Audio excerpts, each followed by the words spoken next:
Before gods clashed, before planes were shaped, before even magic had a name, there was only one.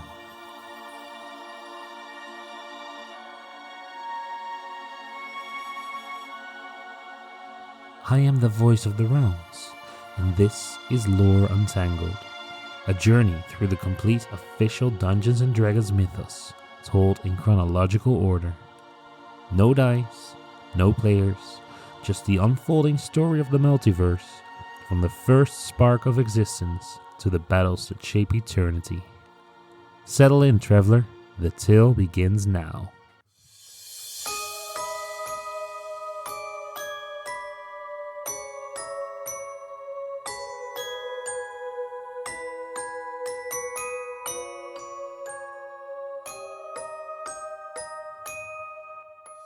Before the weave was spun, before gods took shape, and before mortals dreamed of fire or steel, there was Ao. Not simply a god, no, the Overgod. Welcome, traveler. I am the voice of the realms, and this is your guide through the unbroken thread of Dungeons & Dragons lore, told not as mortals recall it, but as the cosmos recorded it. Today, we begin where all stories must. Before.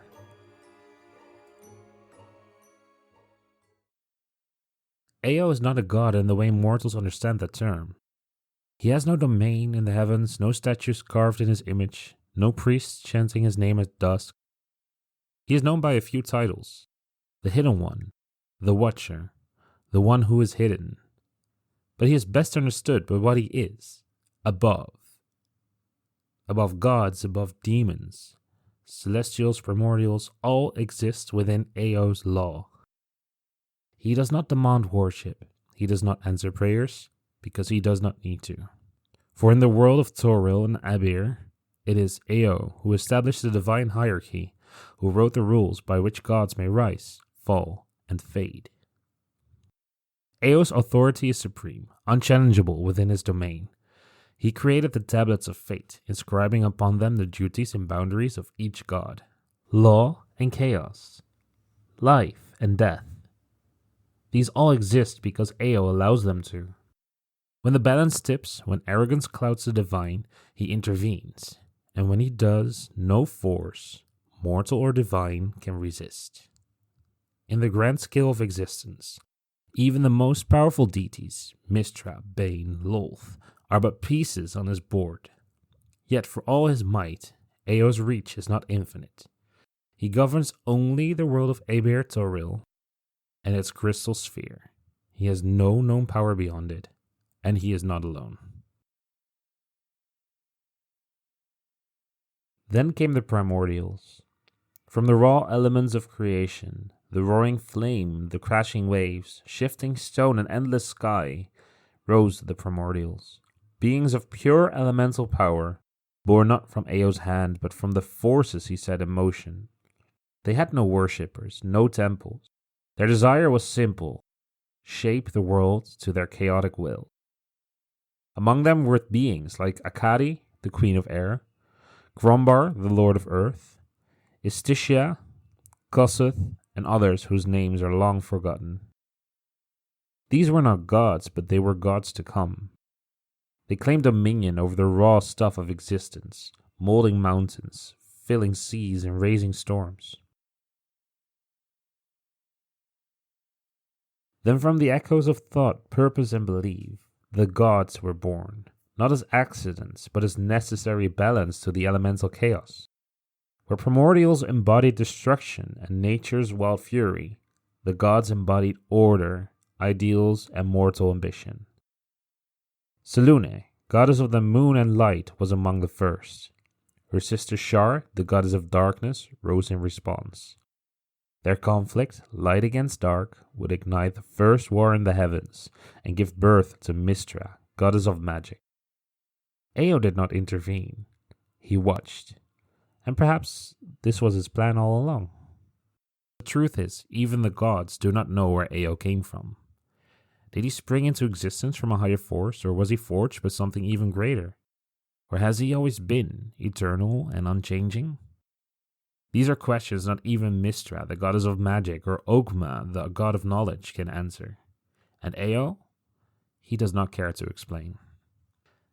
Ao's first known act was the division of all things into worlds, Ebir and Toril. Twin realms, equal in birth, yet different in destiny.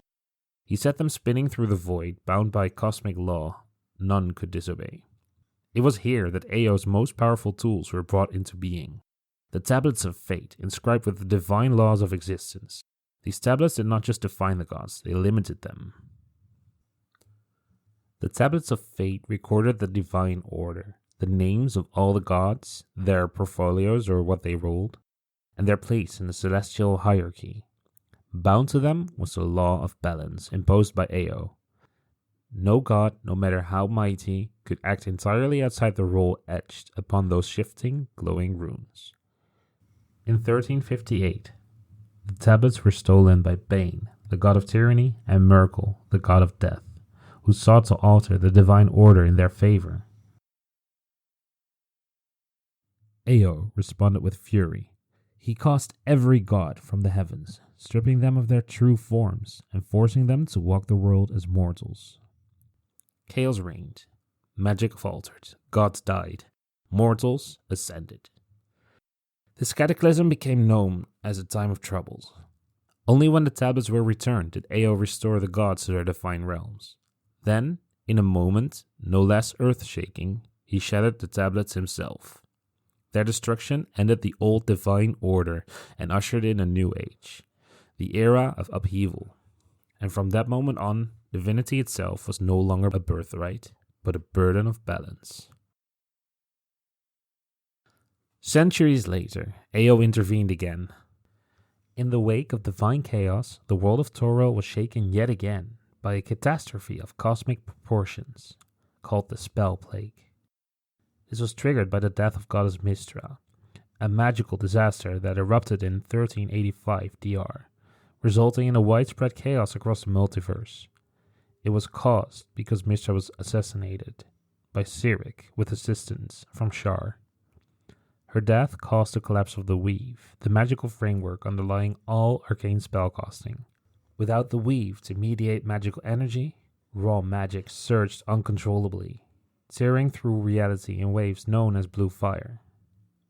This phenomenon altered landscapes, killed millions, and permanently changed the way magic worked. The Spell Plague had twisted the fabric of magic and torn boundaries between worlds. The pantheon lay fractured.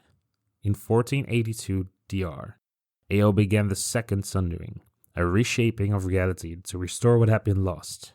He recreated the tablets of fate and rewrote the roles of the gods once more. Some deities were reborn, others were erased, and the world of Ebir and Toril, long since merged, were finally separated again. Just as he had done at the beginning, Ao brought order to chaos. This event, the Second Sundering, ended the wild instability of the post-Spell Plague era. Magic was restored, the world was reshaped, and once more the gods were reminded their power is not their own. It is granted by Ao. The tablets are more than artifacts. They are contracts without language, laws without courts, order without debate. They are the typical proof that Ao exists, and that even the gods have someone to answer to. No one knows what they are made of. Not even the gods have managed to understand them. The runes shift eternally, glowing, unreadable, but when they vanish, so too does stability. Ao does not speak often. When he does, it is in statements of finality. He cares not for good or evil. He punishes imbalance, not immorality. He is apathetic to worship, yet intolerant of divine disobedience. Even the gods fear him, especially the gods. And though he is peerless in power, he may not be the top of all things. Some ancient texts whisper of a master above even Ao, a formless light he answers to. But such matters are speculation even among the immortals. Ao has no temples, no hymns, no holy symbol, but few mortals, scholars, philosophers, or seers, have dedicated their lives to understanding him. They do not call themselves clerics. They receive no spells. They walk a path of silent contemplation, not of miracles. These ministers of Ao preach the necessity of divine balance and warn against divine pride. They are rare and often ignored, but they know something few dare admit: that when Ao speaks, even gods listen.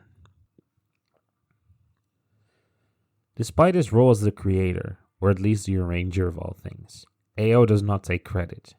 He does not seek praise. He does not guide mortals nor favor any faith. The gods may whisper that Ao created them, or the world or the planes, but they are left with only theories. He does not confirm. He does not deny. In truth, we do not know if Ao created the multiverse at all. We only know he reigns over this one. So why does the existence of Ao matter? Ao is not a figure meant to be understood. He is not a piece on the board. He is the board. He does not guide heroes or villains, but he shapes the rules both must obey. And when the rules are broken, he reminds the gods who holds the pen that writes their fate. The time of troubles, the Second Sundering, these are not stories of mortal triumph. They are footnotes in Ao's design. Ao reminds us that even in a world filled with gods and beings of unimaginable power, there is something greater than them, something that defines what a god is. He is the ceiling they cannot break through. He matters because he makes the gods accountable, not to mortals, not to temples, but to the very concept of balance.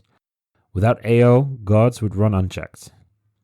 Ao is the hand behind the curtain, never seen, yet always present. When the gods go too far, it is Ao who corrects them. And when the realms fall out of harmony, it is Ao who rights the world. And when even the divine forget who they serve, he does not rage. He simply reminds them, in a way no one ever forgets. To storytellers, dungeon masters, world builders, Ao offers something rare, a reason why the gods are not all powerful. A silent figure who allows divine wars and mortal quests to unfold, but ensures they don't spiral into narrative chaos. He provides a failsafe for cosmology, a cosmic boundary, a reason why rules exist in a universe otherwise filled with limitless magic. He allows us to imagine gods as flawed, as proud, as vulnerable, because there is someone watching them. And while he may never appear in your game, his influence is always there, anchoring the multiverse in a greater law. There's also a deeper philosophy to Ao, one that resonates even beyond the fantasy. He's not a god of faith, but a god of function. He does not desire belief, but he desires balance. To follow Ao is to accept that the universe itself has rules, some unknowable, some undeniable, and that everything, even gods, have their place. It's a humbling concept that even the divine are temporary, fragile things when compared to the force of cosmic order. Ao never raises his voice. He doesn't need to. His silence is enough to send the gods tumbling from the heavens. And his judgment doesn't echo, it simply is. And while his name may never grace a holy book or hang on the lips of dying heroes, the realms owe their shape, their law, and their survival to the Hidden One. In a cosmos ruled by thunder, flame, and fate, Ao is the quiet that holds it all together. If you wish to delve deeper into the mysteries of Ao, I recommend reading the Avatar Trilogy by Richard Awlinson. It's a novel series that chronicles the time troubles firsthand, and Ao is a central figure in it. Another recommendation would be Faiths and Avatars. It has the most detailed breakdown of the divine structure and Ao's role in it. For other things, please check out the footnotes in this episode. I've compiled a list of things that you can read about him, where you can read it. Oh, and of course, I want to give a shout out to the Forgotten Realms Wiki. It's an invaluable fan-maintained index of divine lore and timelines, and I've used it a lot for this episode. Let me end with a few final lines. Ao is not meant to be used. He's meant to be understood. As a dungeon master, don't use him as a character, but as a presence. A reminder to gods and mortals alike that even power has boundaries. Until next time, I remain your voice of the realms, and the silence between the stars, that just might be him listening.